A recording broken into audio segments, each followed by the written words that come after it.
Chapter 15. Attentiveness to a man.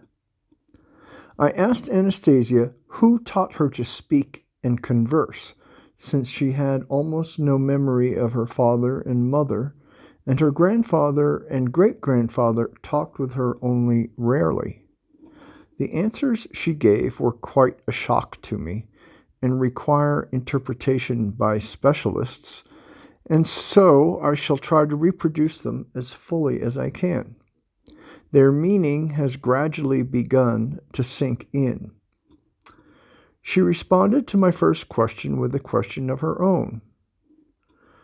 Quote, "Do you mean the ability to speak in different people's languages?"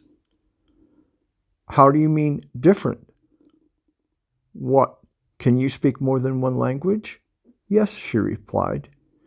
"Including German, French, English, Japanese, Chinese?"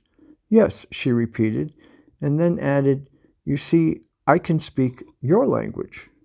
"You mean Russian?" "Well, that puts it too generally. I speak, or at least try to speak, using words and phrases you yourself use when you talk. At first, it was a little challenging for me, since your vocabulary is not very large, and you repeat yourself a fair amount. Nor do you have much expression of feeling. That is not the kind of language which easily lends itself to accurately saying everything one wishes to say."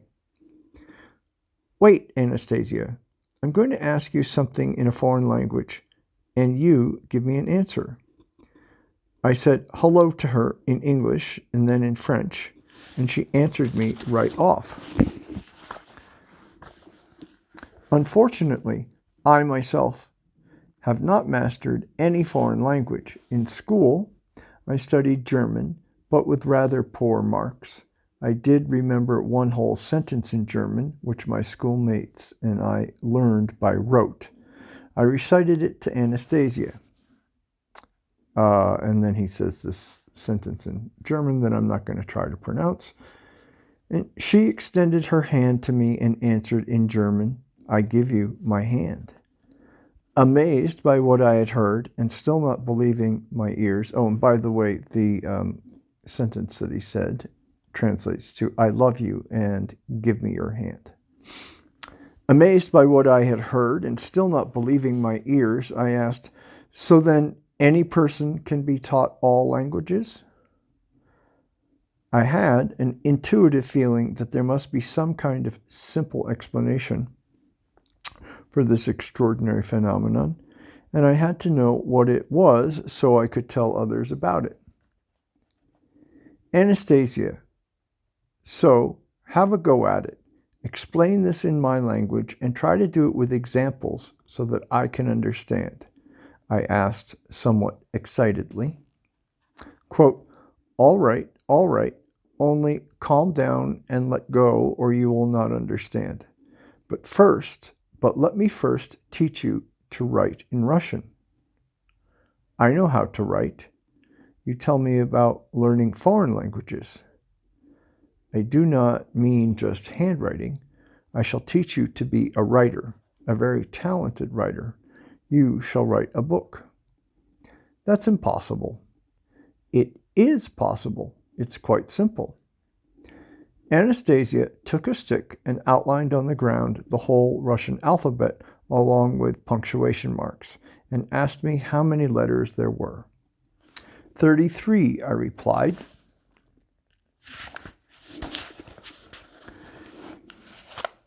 "You see, that is a very small number of letters. Can you call what I have outlined? Can you call it a book?" "No," I answered. "It's just an ordinary alphabet, that's all. Ordinary letters."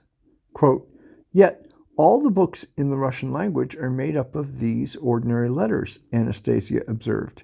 "Do you not agree? Do you not see how simple it all is?" "Yes, but in books they're arranged differently." Quote, "Correct. All books consist of a multitude of combinations of these letters. People arrange them on the pages automatically, guided by their feelings. And from this it follows that books originate not from a combination of letters and sounds, but from feelings outlined by people's imagination. The result is that the readers are aroused by approximately the same feelings as the writers, and such feelings can be recalled for a long time. Can you recollect any images or situations from books you have read? Yes, I can, I replied after a moment's thought. For some reason, I recalled, here's an author named Lermontov. For some reason, I recalled Lermontov's Hero of Our Time and began to tell the story to Anastasia. She interrupted me. Quote, "You see, you can still depict the characters from this book and tell me what they felt, even though quite a bit of time has gone by since you read it. But if I were to ask you to tell me in what sequence the 33 letters of the Russian alphabet were set forth in that book, what combinations they are arranged in, could you do that?" "No, that would be impossible." "Indeed, it would be very difficult. So, feelings have been conveyed from one man to another with the help of all sorts of combinations of these 33 letters. You looked at these combinations of letters, and forgot them immediately, but the feelings and images remained to be remembered for a long time."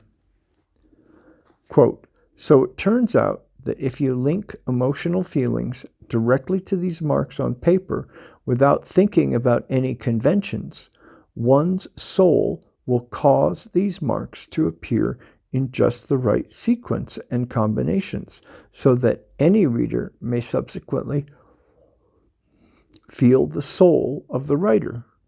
And if in the soul of the writer..." "Wait, Anastasia. Put it more simply, more clearly, more specifically.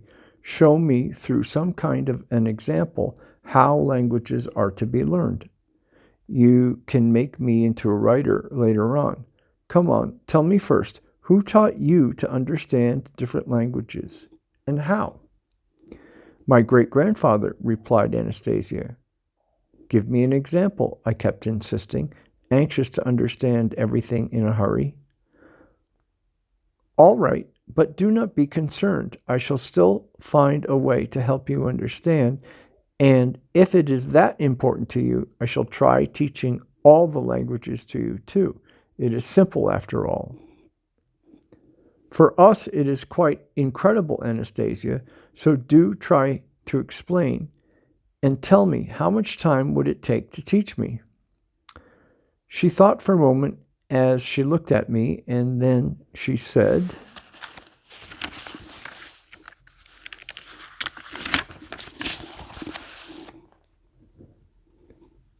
"Your memory is no longer very good, and then there are your domestic problems. You will need a lot of time." "How long?" I was impatient for an answer. "For everyday comprehension of phrases such as hello and goodbye, I would say it would take at least 4 months, possibly 6, she replied. "Enough, Anastasia. Tell me how your great-grandfather did it. He played with me. How did he play? Tell me." "Calm down. Take it easy. I cannot understand why you are so impatient."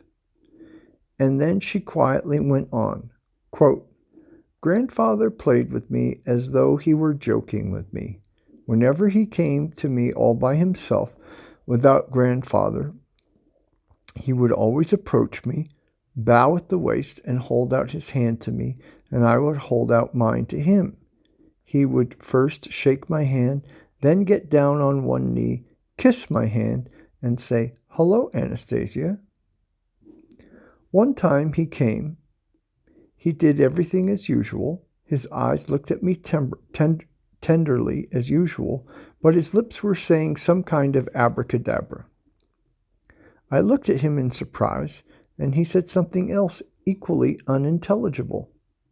I could not take it any longer and asked, 'Grandpa, Have you forgotten what to say?